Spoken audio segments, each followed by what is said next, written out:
Straw-bale for construction.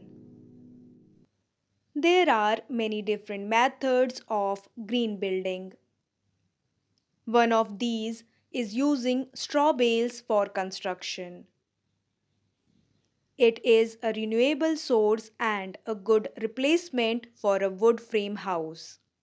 Furthermore, the straw offers insulation properties which preclude the need for installing foam insulation within the walls. But many have not heard of or even thought of straw as a building material.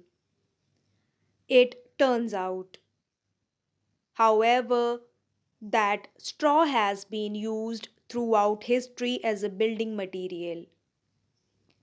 We know that straw houses have been built on the African plains since the Stone Age and that straw bales, tightly packed bundles of straw and hay, were used in construction 400 years ago in Germany.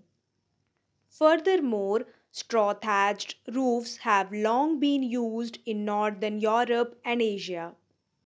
With the development of the mechanical hay baler in the 1850s, straw bale construction was greatly facilitated and was widespread by the 1890s.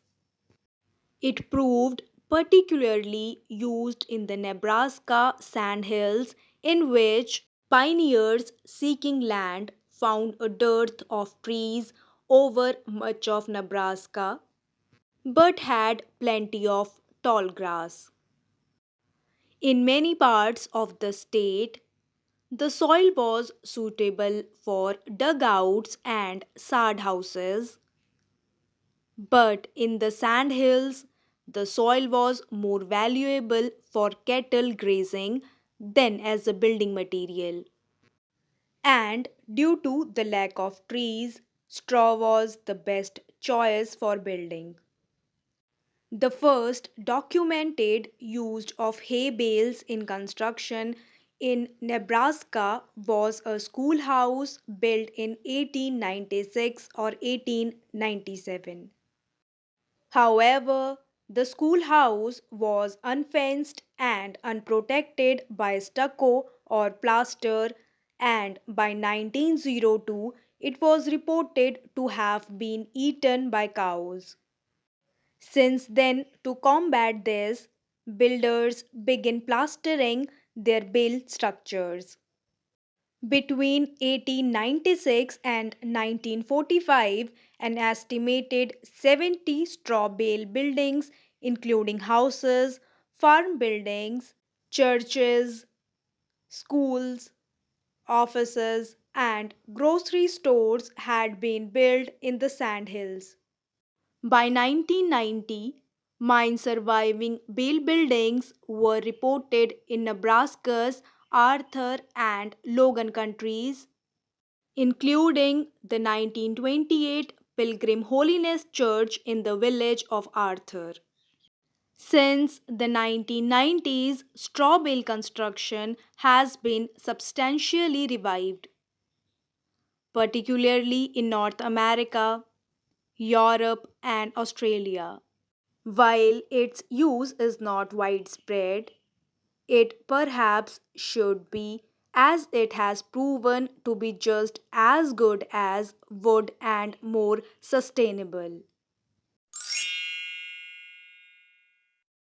International investment. International investing is often advised for increasing diversification and increasing returns on one's portfolio.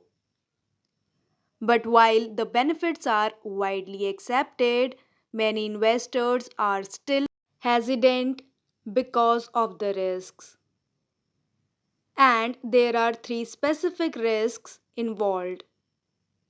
First, the biggest barriers to international investing are transaction costs. And it's important to consider what foreign market to invest in because each market has its own cost. Furthermore, Investing through a brokerage house will always cost, and commissions paid to these institutions are always higher for international markets than domestic rates. These may also be additional charges which are piled on top that apply to a local market and can include stamp duties, levies, taxes, and other fees. The next area of concern is currency volatility. When investing directly in a foreign market, you have to convert your own currency into a foreign currency at the current exchange rate in order to make the investment. So, if you purchase and hold foreign stock for a year and then sell it, you will have to convert the foreign currency back into your currency at the current exchange rate 1 year later. And it's important to know that this rate will change, and it is the uncertainty of what the future exchange rate will be that scares many investors. Finally, there is liquidity risk. This is the risk of not being able to sell stock quickly enough once an order to sell it has been placed. Unfortunately, there is typically no way for the average investor to protect themselves from this risk.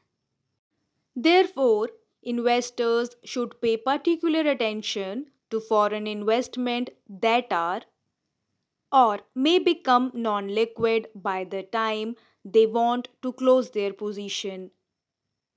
If this should happen, the investor is stuck until it can be liquidized, and this may take considerable time. While investing internationally is a great way to diversify and get potentially higher returns for the average investor, it can be a difficult task that has unique risks.